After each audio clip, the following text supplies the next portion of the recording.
By 1942, that's when everything fell apart. What I mean by fell apart is nobody knew where, what, but there was big posters coming out, promulgation on the walls. There is going to be, in Polish, the word is wysiedlenie. Which means? Wysiedlenie, which means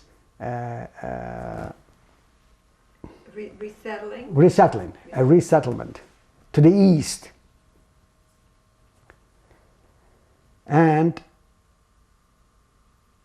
nobody voluntarily going to go down to the Umschlagplatz. That's where everybody had to go, to the Umschlagplatz.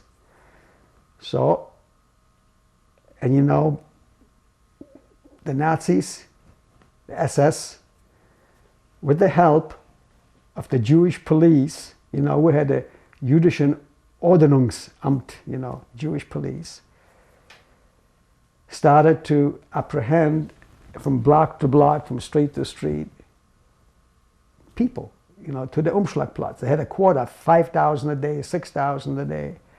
The extermination started in the fashion that the Germans announced that the ghetto is overcrowded, which it was. And since they have captured so much territory in the east, they were to settle many people to the east.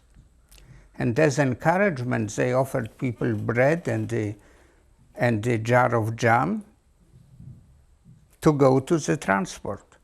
And believe me, probably 10,000 people went like that, because they thought that they will be taken somewhere, they will get normal work, and they immediately had the bread and the jam.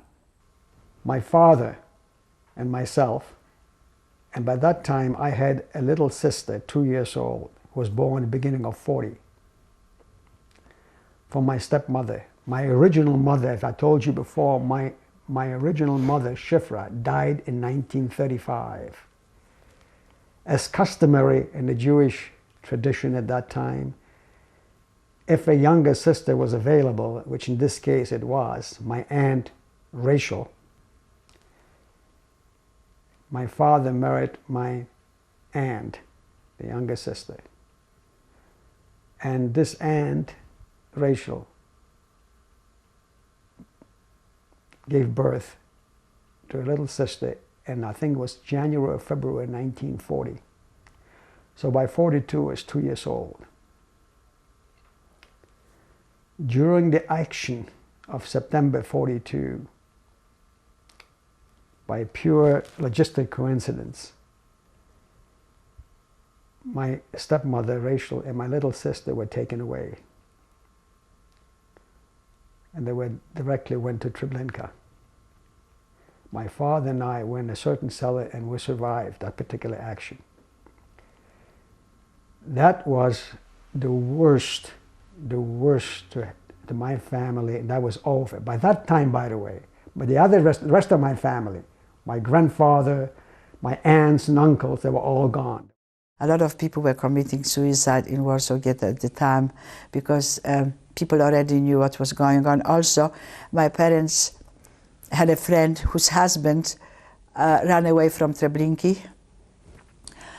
He was chosen to work, you know, with the clothing from the dead people, and he smuggled himself into the clothing and came back on a train with the clothing and ran out from the train through the window, and somehow or other peasants look after him, Polish peasants, and he made his way back to Warsaw Ghetto and to his wife, and told everybody what they're doing with people in Treblinka.